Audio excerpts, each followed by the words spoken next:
in Unit 11 of the preparatory level of the second edition.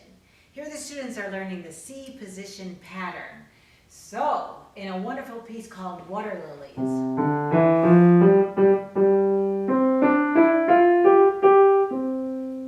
So, I say on this page, play with flexible wrists and strong fingers.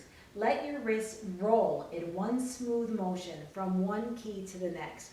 So many of our students' difficulties begin with keeping their wrist rigid. So when they're trying to play 5-finger patterns, they hold this tight, the wrist. They start to play on their curved fingers. They play on their fingertips, and then they're going to have problems for years to come. So again, we want to make sure that our students play on the pads of their fingers.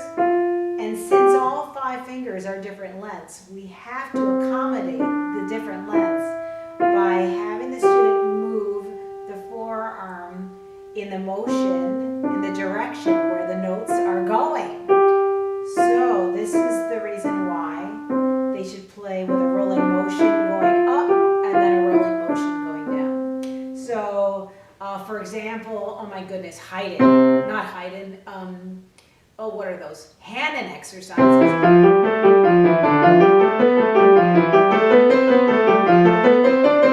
Right? Percussive, ugly, tight, rigid.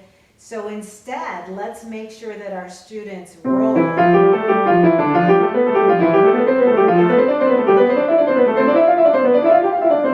And in this way, they're not stretching or reaching for any keys, and they have such wonderful technique.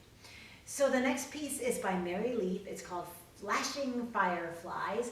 And here the students have already learned C position pattern, so we can easily tell them, oh yeah, that new guide note down there is bass C. And bass C is 4 notes down from bass F.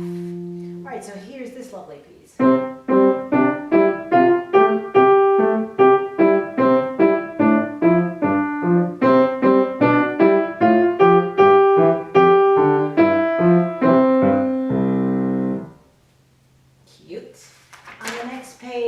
Is page 58 and 59, and these are 2 partner pieces by G. Turk, Gottlob Turk, a happy bass melody and a happy treble melody.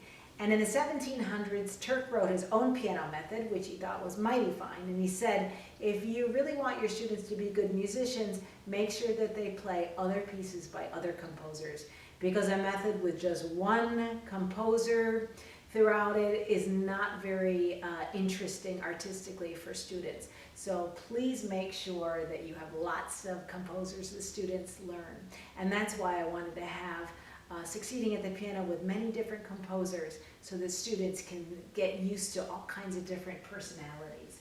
So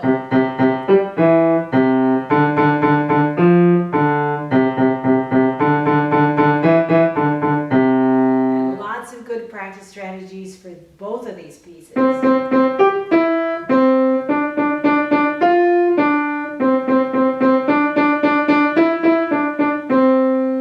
And the musicality girl asked so many questions. Did the melody sound lively? Can you play a happy melody hands together? Ooh, that's a good thing, isn't it?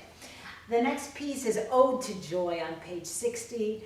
I was talking to one of my students about this great piece by Beethoven, and he went home, he listened to the great Symphony No. 9, and he came back and he said, all mankind is how the end of it is. And I said, oh, that's really, really good. So he knew that wonderful melody.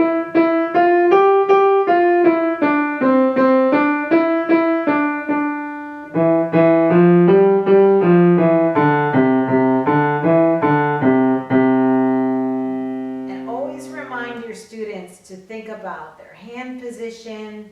If they are having trouble playing with dents at this point, I would just stop on any note. Say, oh, can you stop right there? Okay, and go ahead and look at your hand position. Are you playing with any dents? Oh no, I'm looking good. Good. All right, so let's keep going. Oh, stop. All right, and go ahead and take a look at your 4th finger. Are you playing with a dent? No, I look really good. And so that's an excellent way to get students to think about how their playing apparatus feels at the keyboard. Great-grandmother.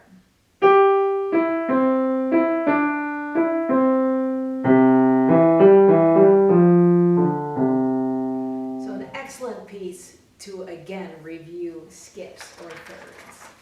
All right, and then we have Unit 12.